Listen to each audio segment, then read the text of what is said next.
We are so back.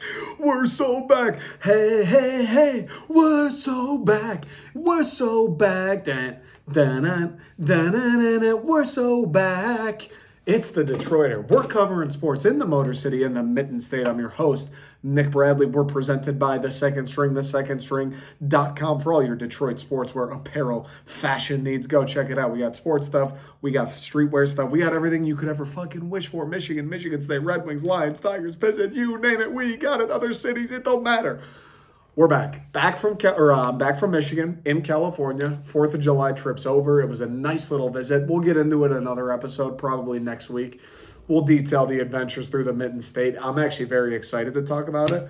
I'm excited to talk about just how the Mitten State makes me feel, just how it felt being back. How I'm like, I'll be honest, dude. Everybody bills California as the greatest place on earth. Don't get me wrong, California is fucking incredible. I was kind of homesick, I think. I felt great being back, dude. I felt like I entered my prime, brother. You know how like an NBA player must feel when they're on the home court after two brutal ones on the road. When Vegeta hops in the hyperbaric time chamber, dog. I felt in my fucking element, brother. Like a snow leopard in the Swiss Alps. I just felt good. I felt right. I felt primed up and just ready for action like Tom Cruise behind the wheel of an F-14. It felt awesome. Great to be back. Saw some family, saw some friends, saw the sights, went downtown a couple times, right? Went out to the west side of Holland, Michigan. Shout out Brent. To the east side, Oscoda, Michigan. Shout out Will. Couple of the Great Lakes, couple inland lakes. Dipped my toe, dipped my face, dipped my whole body in the water. Saw a couple ladies. Caught a Tigers game, hit the tin roof per usual. What else would I do? Ate Buddy's Pizza. I mean, it was a time, dude. I was choked on. I don't even know what. I haven't eaten since like 5 o'clock or 12 o'clock today. It was a time. Went to Boogie Fever one night in Ferndale to celebrate my dad's birthday. Shout out Motor City Tom. Guy turned 60 years old. I go, what should we do for your birthday? He goes, let's go dancing. I'm like, what? Is this an Always Sunny episode? Let's go dancing? Okay, I don't know. Where do you do that? Do we have to sign up for a class? I don't know where you go. Like, I can pull out the JBL in the backyard and throw on a little salsa if you want to do that. No, he says. We're going to go to Boogie Fever. We're going to go to Boogie Fever. Dad, everybody there is my age. You're 40 years older than all of us. Not to get disrespectful with it, but like, hey, you got to hear it sometimes. You're 40 years older than all of us. You sure you want to go to Boogie Fever? Yeah, we want to go to Boogie Fever. We go to Boogie Fever. It's my family, my cousins, my sisters, some of my dad's friends from college. Some of my friends ended up tagging along, and it was an evening, brother. You've never seen a group of people dance that hard for that long, which with that much technician, that much perfection. I mean, you could have swore we were the Jabberwockies out there. It's just a couple sweaty dudes, sweaty girls wearing a couple party shirts and pairs of jeans, and we were tearing the place up. I think people were walking in there, and they were going, "Oh shit, Boogie Fever rented out tonight? I didn't know there was a dance practice. I didn't know they had a competition this evening." No competition. That's just the Bradley clan fucking sending you back into the 80s, sending you to a time you've forgotten, right? Sending you to a time in which ABBA reigned supreme. I mean, it was a thing of beauty. My dad, that guy is like a jackrabbit. He just doesn't quit. I really don't understand. They say when you get older, you start to run out of energy, right? You like don't do shit like staying up till 2 a.m. dancing and drinking beers with a bunch of 20-year-olds. They say that kind of stuff stops happening. Dude, I was tapped out. 1 a.m. rolled around. I'm sitting there like, all right. I had my first beer today at like 6. Okay. I had pizza, lots of pizza. We went to dinner before. I ate a lot of pizza. Square, deep dish, Detroit style. That shit's heavy in your stomach, right? I'm not just eating fucking napkins. I'm eating thick bricks of pizza. It's 1 a.m. I've probably had, I don't know, 12 beers at this point. A little bit of liquor, a little bit of tequila. Yeah, probably ripped a vape here and there. Like all kinds of things are in my system. I'm starting to go, wait a second. I haven't had water since lunchtime.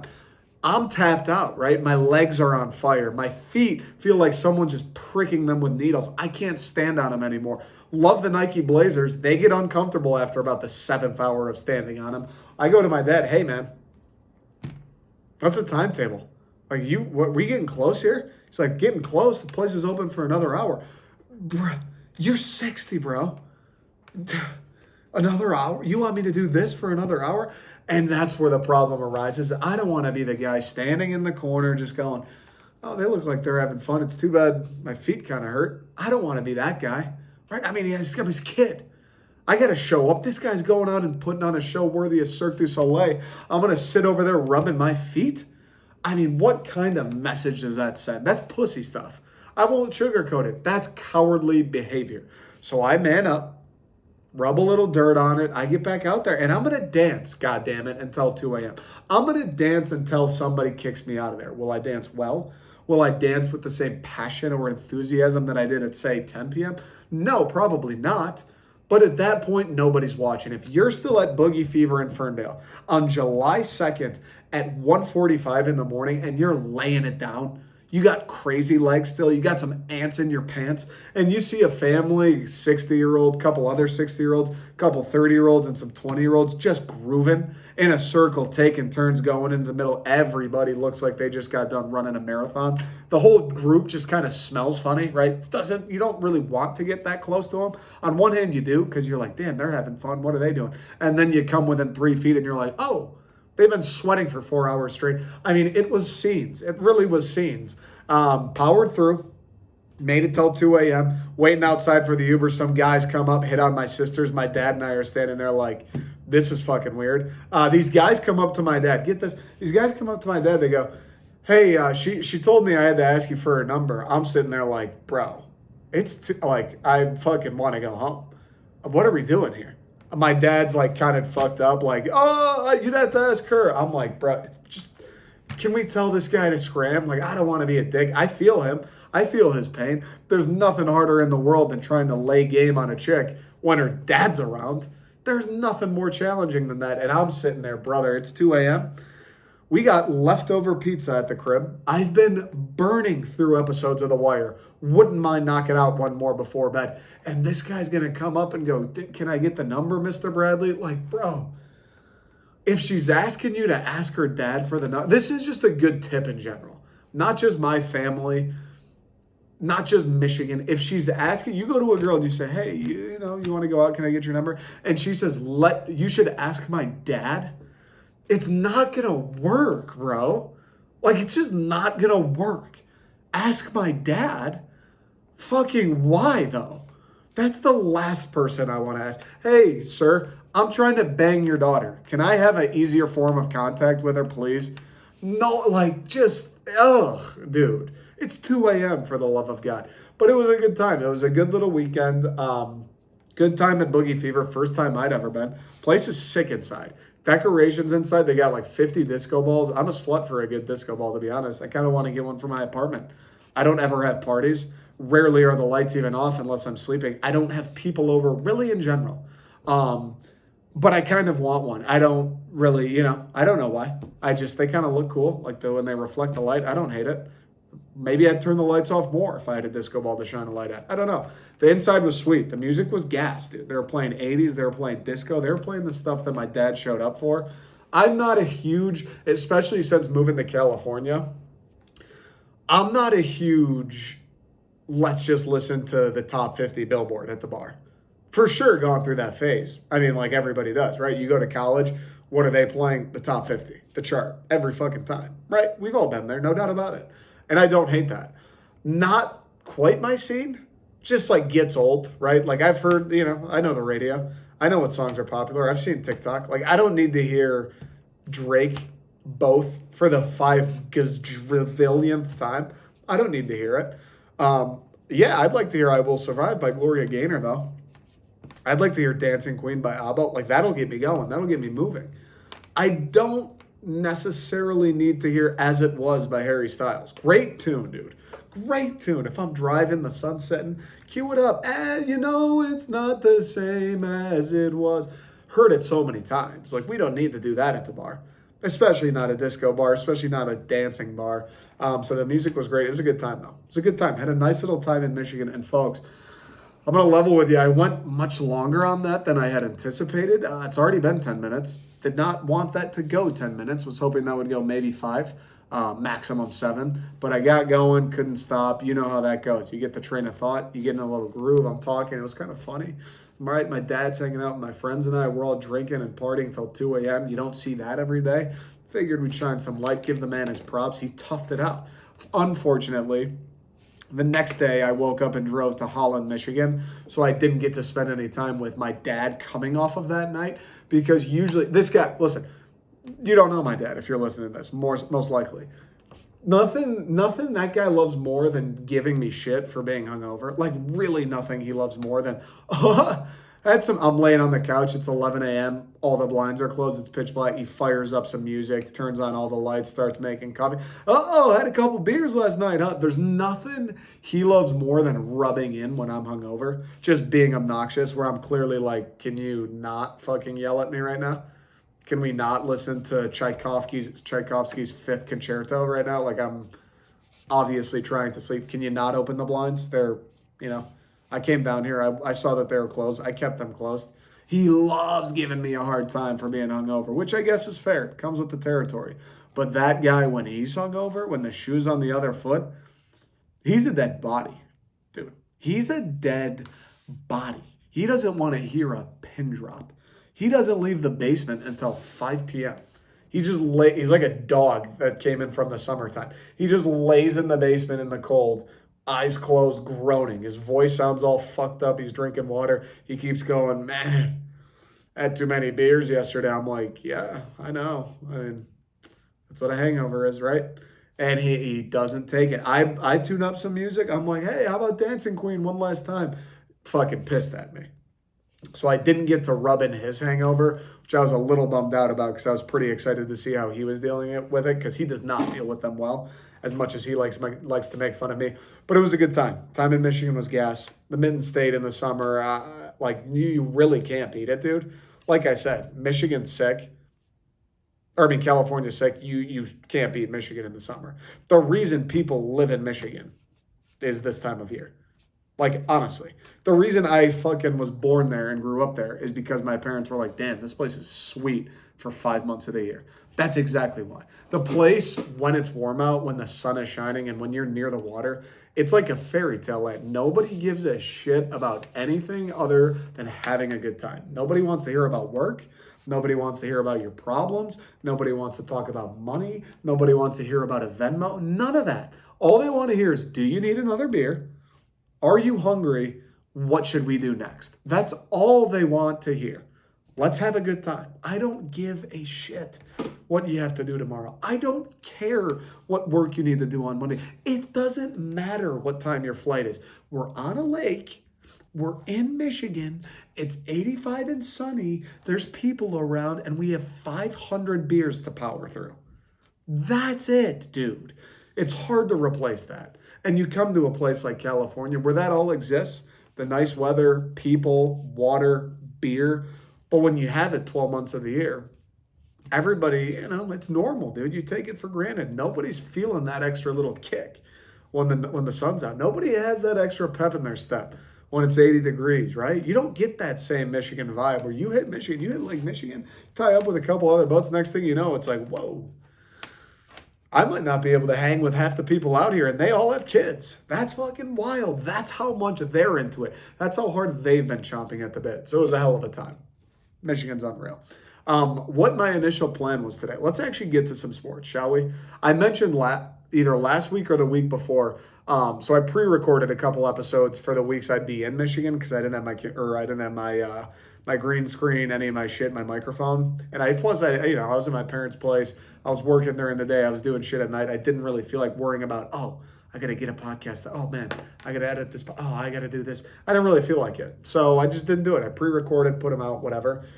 But if you listened last week, if you didn't, I'm going to start changing up the format of these a little bit, the Detroiter. As some of you may know, I used to do a podcast called The Second String Pod, just kind of fizzled out, didn't have a ton of listenership. It got hard. It got hard to think of topics. I kind of got bored of it. But I kind of want to bring aspects of it back. So there I would just talk about whatever. Like things like I just spent 15 minutes talking about. It's hanging out in Michigan, my dad's birthday, Lake Michigan, whatever. I want to bring some of that here. I want to personalize this feed a little bit more. The core of it and the premise of the Detroiter and the show is always going to be Detroit sports. Red Wings, Lions, Pistons, Tigers, Michigan, Michigan State. Always will be that. But I do want to add a little bit more of a personal touch because I like the TikToks, who I'm sure most of you came here through the TikTok. I like throwing that shit on the TikToks. I like mixing in a random me just making a stupid joke or me talking about an experience on the TikTok. And people seem to like it too. So I think what I'm going to start doing here is we're going to start running this twice a week. And then once football season comes around, maybe even 3 times, because once it's Michigan, Michigan State, the Lions, and the Pistons and the Red Wings start up, we are going to have more than enough to talk about. So for now, until football starts, July, August, we're going to run this twice a week. And we will just be doing what we've been doing, right? Whatever there is with the Tigers, which is never fucking good. The Red Wings, who have a ton of news today. And then the Pistons, who there's some stuff to talk about. Ivy during the summer league, they've been fucking sweet. We're going to stick with that through the rest of the summer. But what I'm going to start doing is mixing in maybe like 10 minutes a show. All right, this happened to me. Or let's talk about this. Just whatever. Something about me, an experience, a story I had, something I've been thinking about. Literally whatever the case is. I think we're going to start doing 10 minutes an episode maybe. I'll keep it much tighter than this. 10 minutes an episode maybe. Just, all right, so this happened. Let's talk about it. Whatever. Just something personal so you guys get to know me more so I can make it a little bit more like Nick Bradley show-esque, if that makes sense. Like you listen to Bill Simmons, you listen to Ryan Russillo. Their shows, yes, they're sports focused. Yeah, they mainly talk about the NBA, NFL, but they'll mix in shit that they care about. They'll mix in jokes. They'll mix in the life advice. They'll mix in the parent corner. So I kind of want to start doing a little bit of that. So I think that's the plan. We're going to do 2 episodes a week, still based around the sports teams and everything in the city, but then we'll do 10 minutes an episode where I just kind of go on whatever. Maybe it's television, maybe it's a movie, whatever the case is. So I think it'll be fun. I think it'll be fun for you guys. Just a little bit more of a peek behind the curtain and like you get to know who I am a little bit more. I think it'll be fun for me just tapping into another part of my brain, a new just thing to talk about, new avenue this can go down. So it'll be good. So my initial plan today was to do the Red Wings free agency as Steve made fucking moves today. If you can't tell, here we go. Detroit Hockey on the secondstring.com. Most fire Red Wings shirt in the game. It's absurd. Every time I wear it, compliments. The Red Wings went nuclear. And since I've been out the past 2 weeks, I haven't really commented in real time on Ivy, Duran, and the Pistons Summer League team going dummy. I haven't said a word about it. I've barely gotten to talk about it. Now that we're almost 20 minutes in, I think I'm going to postpone the Pistons talk for next episode, which I may release Sunday, maybe Monday. We'll see. I'll probably record it either tomorrow or Friday. And then today, we're going to take a quick break in a moment here. And today will just be Red Wings. We'll talk free agency. We'll talk what it means. We'll talk how we're feeling. So we'll quick break. Detroit Red Wings free agency day 1. The Yzerplan. It's unfolding. It is. Whoo, that man, Steve Yzerman, he been busy. He been busy. Stevie Y been busy. You thought he was going to lurk. You thought he would put it off for another year. He said it's time to win this once proud franchise. Original 6, the most successful franchise in North America, or in the United States, rather. Winner of 11 Stanley Cups, Hockeytown, wearers of the winged wheel, home of Gordie Howe, home of Steve Yzerman himself, the Detroit Red Wings. It's time to win again. It's time to win again. Steve Yzerman today said it's time to win again.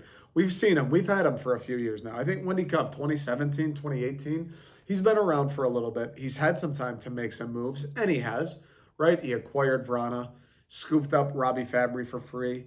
Nedeljkovic, drafted guys like Lucas Raymond and Mo Sider. He's done some things, and he has improved the team. The team last year was better than they've been since their last playoff run, which is in 2015. And it wasn't much of a run. They showed up, got their asses kicked, went home. Steve Yzerman has improved this team. This team was better last year than they've been since 2015. That's a fact. But today, he took a proactive approach. Steve Yzerman today, the moves that he made, and he didn't do anything nuts. He didn't go out and get Johnny Gaudreau. He didn't throw a crazy package for Matthew Tkachuk or Patrick Kane. He didn't do anything groundbreaking. No superstars coming to Detroit. Nothing like that, which is fine.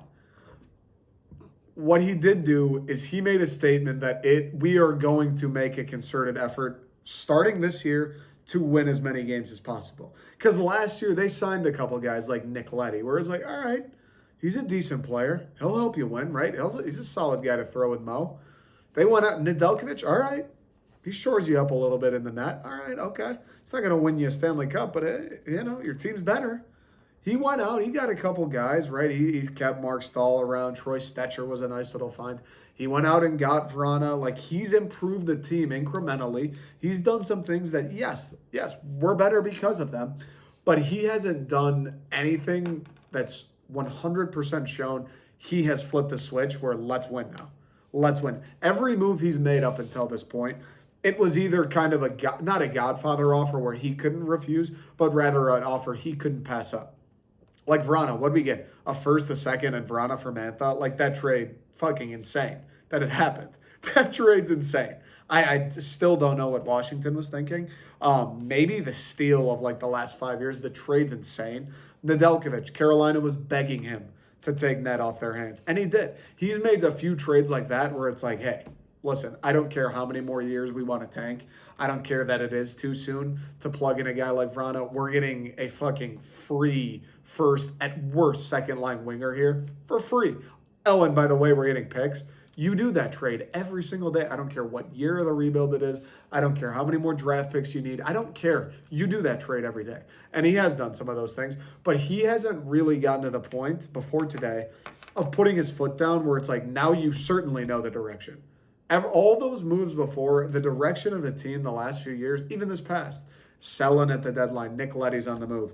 Darren Helm got to go to Colorado and win a Stanley Cup. Luke Glendening to Dallas, right? He was still selling off. He's still acquiring picks. He still said, we're in a stage where we're not ready to win yet. We still want picks. We still want young guys. We still want our own picks to be higher. We're still hanging on. Today, he made a flurry of moves that will undoubtedly make this team better. A handful. That day one, game one, the first time the 2022 Detroit Red Wings take the ice, it will be the best team Detroit has seen since 2015, and it's not close, really. It's not close. The moves he made today, Steve Yzerman said, we are going to try and win every single game that we can from here on out. There will be no more tanking. There will be no more, hopefully we get top 5 pick. This guy's supposed to be sealed. None of that. There will hopefully be no more selling at the deadline. I think this deadline may be the last one for that, where if we are sputtering and it's not going well and this team is not panning out the way I think they're going to, then yeah, maybe he sells off a couple pieces, which I wouldn't hate. That'd be fine. But I think as of today, as of July 13th, 2022, at 7:30 p.m. on Pacific time, Steve Yzerman has decided it's time to win games. It's time for this team to try and compete for a playoff spot. It's time for Dylan Larkin to have more help than he's ever had. It's time for Lucas Raymond and Mo Seider to be in a locker room full of guys who have been on winning teams, guys who have been successful in the NHL for a long time, guys who are talented, skilled players in the NHL. Andrew Kopp, David Perron, Dominik Kubalik, guys who can enforce, guys who also have big bodies and will not be afraid to get physical. Ben Sherratt, Olimata. It's time for this team to become a real NHL team. It's time for the Red Wings to, day one, actually have a fighter's chance at making the playoffs. And that's exactly what he did. He made a flurry of moves. More than I thought. I'll be honest, coming into today, I thought the Red Wings plan would look like, obviously you always have a couple depth guys, the third, fourth liners. You'll always have a few of those. And I thought maybe he goes and gets one big guy. Maybe he goes and gets Andrew Kopp. Fine. Maybe he goes and gets a left-handed defenseman. All right, fine. This man went out. He got 2 left-handed defensemen, bruisers, physical, big bodies, guys that have been on good teams. Ben Sherratt coming from Florida. Olimata, is he coming from Tampa? I can't remember where he's coming from. David Perron coming from St. Louis, a pure goal scorer. 3rd most points on the power play in the NHL last year. That's fucking absurd. A guy who knows how to score, knows where to score, knows how to get others to score. A guy who will be perfect to throw with some of these young dudes like Lucas Raymond, like Jakub Vrana, like Jonathan Berggren if he's up there, Phil Zadina even. Perfect. And then a solid second line center in Andrew Kopp, a guy who plays well both ways. Another big body, another NHL ready guy who's been good in New York. He was this past year, big part of their success, who was good in Winnipeg for all the years he was there. Michigan native, of course, but a guy who fills probably the most important position on the ice outside of goaltending at center, and a guy who fills the biggest line slotting the Red Wings needed. We knew Larkin would be the first center. Pius Suter, he's not a second line center. He's a third line center, and now he will be. We needed a second line center badly, and we got one. 5 years, 5.6 mil or something per year for Andrew Kopp. So yeah, he's making a decent chunk. He's 28 now, so he'll run off when he's 33. Ben Sherratt, 31 right now. He got 4 years at 4 mil or 4.75 mil. Little long for the 31-year-old. Like, I even thought Kopp, it's like, damn, this guy's going to run till he's 33. That's a little, that's a little lengthy, especially knowing Steve Yzerman, who fucking despises giving out term. I thought that's a little lengthy, but he's a second-line center. He's been a very productive NHL player his entire career. 28 is still solid. He will help you win right now. He will certainly, barring injuries, help you win the next 3 years, probably 4. And to be honest, he'll probably be a good player till he's 33. Little risky on the length, though. Ben Sherratt, 31. By the time he's 35, that's probably not great. He's probably not giving you a whole lot at the age of 35. But this year, next year, the following year even, he'll probably help you win some games. He's going to be another great guy to pair up with, whether it's Mo Seider, whether it's Simon Edvinsson, whether it's Philip Hronek, whether it's Gustav Lindstrom. He's going to be a great guy to pair up with one of these young defensemen because, again, he's been around the league. I mean, he's 31. He's been in the league for a while. He's been on good teams. Florida was a goddamn wagon, right? He's played all over. He's played in big stages, Montreal. He's played with the pressure of an original 16. He'll be able to show some of these younger guys the ropes. He'll be able to be a physical presence, a little bit of an enforcer out there himself. And he's just a good hockey player. He's a solid hockey player, right? Nothing earth-shattering, nothing groundbreaking, no world beaters. We didn't sign anyone today that's going to go out and win hockey games on their own. We signed good, solid hockey players that will make this team better than they were last year. And we signed a handful of them. Dominic Kubalik, he's nothing crazy either. I thought he was solid for Chicago. Had a 30-goal season 2 or 3 years ago. Signed him for 2 years, like $2.5 million. Why not, dude? Young guy, plays the wing, likes to score goals. He's fast. Like, why not? Give me more playmakers. The Red Wings, for God's sake, all we've needed the last 10 years is guys who can put the puck in the net. And Kubalik knows how to do that at least a little bit. He knows how to do that more than some of the guys we have. David Perron, like I mentioned, he's going to be a beauty on the power play. Lucas Raymond, this is how you play the wing on the power play, buddy. Jonathan Berggren, this is how you play the wing on the power play. Zadina, Vrana, anybody, this is how you play the wing on the power play, guys. Not only is he going to teach those guys, not only is he going to be a great resource in that respect and a guy in the locker room, he's going to stand up out there on the ice, right? He's going to be an enforcer. He's not going to take any shit. Dude, the guys, forget teaching and being an enforcer and anything else. The guy's going to put the puck in the net. David Perron is going to be a reason we scored more goals than we did last year. It's a fact. David Perron is going to be a reason the power play is better this year than it was last year. It's a fact. The power, it just is what it is. The power play will be better this year, and David Perron will be a direct reason for that being the case. It just is what it is. It is what it is, and I love it. I think he only got a year, so there's no strings attached, really. Come in, wear the winged wheel for a year, play on a better Red Wings team, play for Steve Yzerman. You get to play in Detroit. You get to be the veteran guy, kind of running the show. I assume he'll be on one of the power play units. Nice little deal for David Perron. And then Andrew Kopp, like we mentioned a little bit. Second line center, really important spot. All the fucking naysayers out there, bro, all those dum-dums. Larkin's a second line center. Shut up, dude. Shut up. He's a first line. Just fucking stick a sock in it, bro. Stick a sock in it, honestly. Larkin's a second line center. No, he's not. Did you watch him play last year? Did you watch him play ever? Yeah, he got hurt. Yeah, he was playing with fucking broomsticks and traffic cones. Oh, he didn't have an 80-point season when he was playing with who? When he was playing with who? Fucking who? I don't even know. Larkin's a first line center. Filled an important need in the second line center. Veleno doesn't look quite up for it. Rasmussen certainly is not up for it. Suter not quite up for it.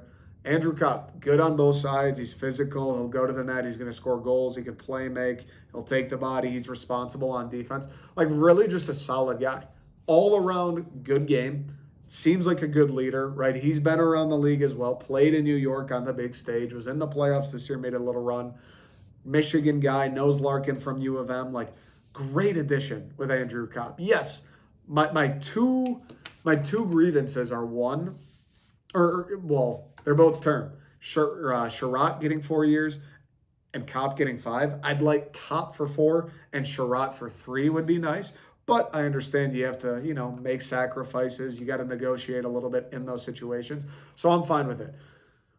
The thing about this is, and who knows what will happen? Maybe they'll be the Tigers. Maybe this season will start and it'll be like, let's make the playoffs. This is the best Red Wings team we've had in forever. Let's fucking do something. Let's win. Let's be better than 500. Our division is loaded, which sucks. And maybe they'll be the Tigers. Maybe they'll be super underwhelming. Everyone will underperform. It'll be an extreme disappointment. Kopp will stink. Perron will stink. Everybody will stink. Maybe that'll happen. That's sports. Maybe it'll happen. At least today, right now, on the first day of free agency, going into 2022, at the very least, I feel the best about the Detroit Red Wings than I've felt since like Pavel Datsyuk was here. Honest to God. Since Henrik Zetterberg was here. Since Nick Lidstrom was here. I feel like this team legitimately has a chance to make the playoffs. I think they should make the playoffs. You think about all the guys we have coming back from last year. You think about the guys we just added today, Ville Husso from St. Louis and net as well. And we're going to have Simon Edvinsson come along, who just had a great season in the SHL. What is it, 19-year-old, 20-year-old defenseman, huge fucking body, good skater, skilled, Swede, had a good season in the SHL. Reminds you of Mo Seider much? Hopefully he can come in and follow in Mo's footsteps, which would be huge. And then you have Jonathan Berggren, who tore up the SHL, just got done tearing up the AHL last year, and I assume will be a Red Wing to start this season. You have a couple more guys in their early 20s, a couple of these youngsters who have been in the system for a little bit with a lot of promise and a lot of skill to bolster the team even further. I mean, we saw what Raymond and Seider did this year. Can you imagine if Berggren and Edvinsson are just Raymond and Seider 2.0? Can you imagine that? Even if Lucas Raymond and Mo Seider don't take any steps forward, even if those guys are the exact same players this year as they were last, can you imagine adding 2 more of them? Can you imagine, on top of Kopp, on top of Perron, on top of Kubalik, on top of Mata, on top of Sherratt? Dude, that's a team. That's a team. And then you got Bertuzzi, and then you got Vrana, and then you got Larkin, and then you got Fabry, and then you got Lucas Raymond, and then you got Mo Seider, Hronek, Nedeljkovic, Lindstrom. That's a team, dude. Like, that's a squad I can work with. That's a squad that on paper, maybe they don't have any electrifying superstar. Dylan Larkin's fucking nasty. Lucas Raymond's very good. Jacob Vrana, very good. Bertuzzi's a good player. Mo Seider's nasty. Mo Seider, probably an up-and-coming superstar, but assuming he stays the same. Yeah, maybe we don't have a superstar. We got a hockey team full of a lot of good players, which we haven't had. That's always been the downfall of the Wings. Yeah, we got a couple of good guys. This past year, look at it. Oh, Seider, Raymond, Larkin, Bertuzzi. Yeah, we got some guys. No depth. After those 6 or 7 guys, it's bums. You just have warm bodies and skates. That's it. That's been the problem for years now. Now you go 3 lines deep. Suter is the center. Okay. The third line's going to be Veleno, Suter, and Fabry. All right. Okay. Yeah, I can work with that. You go to the fourth line, it's going to be Rasmussen, Ernie, and I don't know, Kubalik maybe? Kubalik might be on the third line. All right, I can work with that. Second line's going to be Andrew Kopp, Jakub Vrana, Zadina maybe? All right, I can work with that. First line's going to be Larkin, Bertuzzi, Raymond. Yeah, I can work. Berggren maybe on that second line. Berggren maybe on that third line. Like, think about this for a moment. We're going to be at a point next year where we have too many players.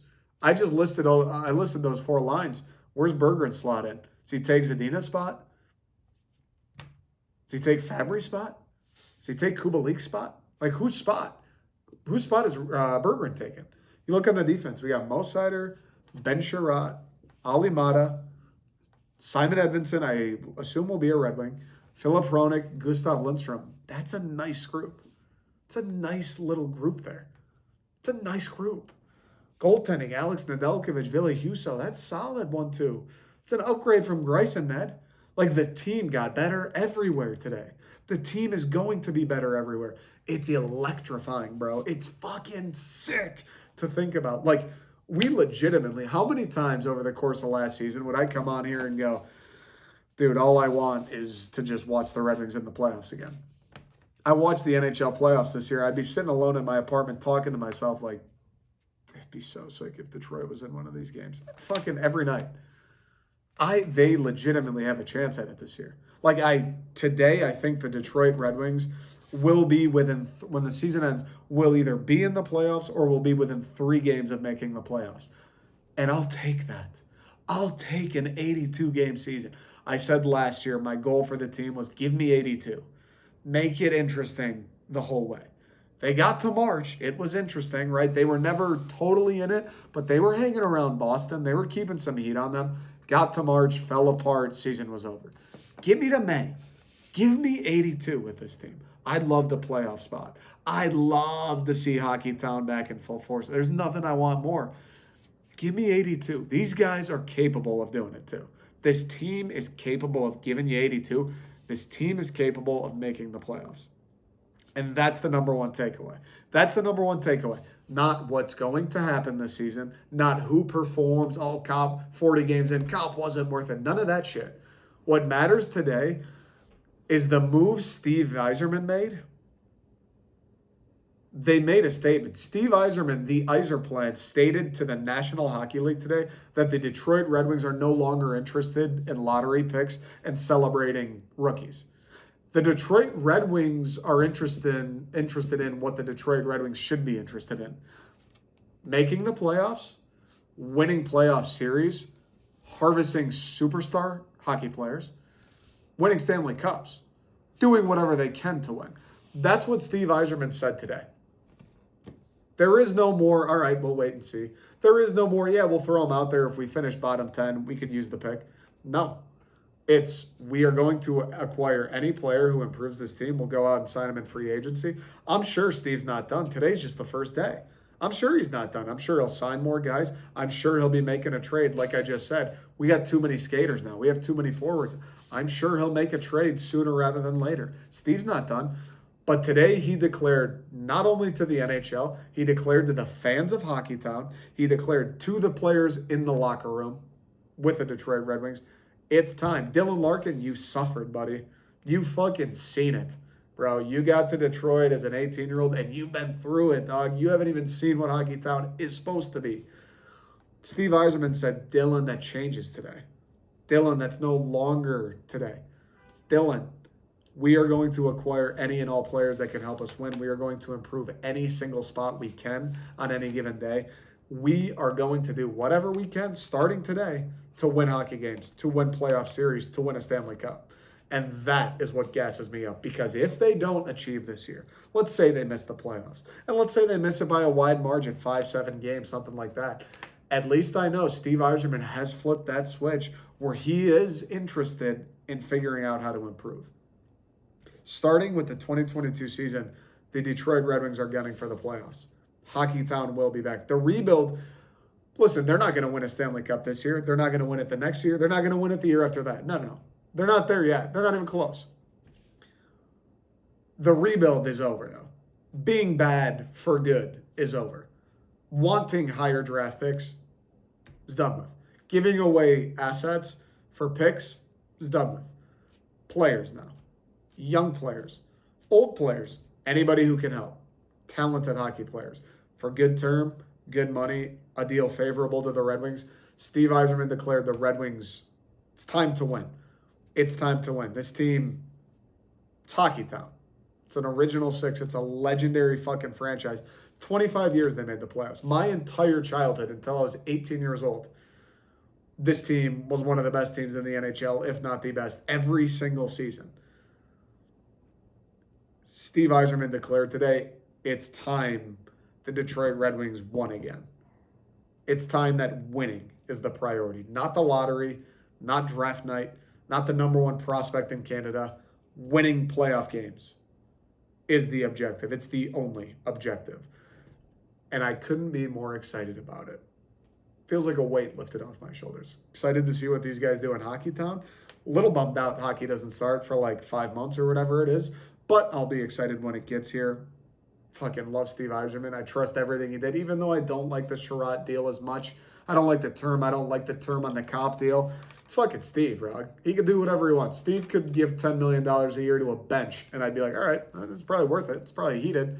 I don't know. Maybe it makes him skate faster. I believe it. This is the year. This is the year. The Detroit Red Wings, we will be gunning for the playoffs this year. This is a year where it's we win. We're not going to win every game, obviously, but I will expect this team. I will go into every game with the expectation of let's win tonight. We should win tonight. We have a good enough team to win tonight. So let's see what happens. That's all I got, folks. Like I said, this shirt, most gasoline thing you've ever seen, available at thesecondstring.com. Hop on the Wings bandwagon now before it's too late, you rat bastards. I appreciate all of the support. Appreciate everyone who stuck out the first 15 minutes talking about my dad's birthday. Hopefully you're excited about the new format, a little more personable, mixed in with the Detroit sports. Like I said, we'll be back either Sunday or Monday next week, and it'll probably be more heavily Pistons. I'll probably record it tomorrow, though. So, yeah, more Pistons, maybe a little Michigan State. So we'll be back Monday, and then we'll have a second episode next week, either Wednesday or Thursday. I'll let you know in that Monday episode. Appreciate all the support, everybody listening. Keep spreading the word, spreading the love. Have a wonderful weekend, guys. See you next week.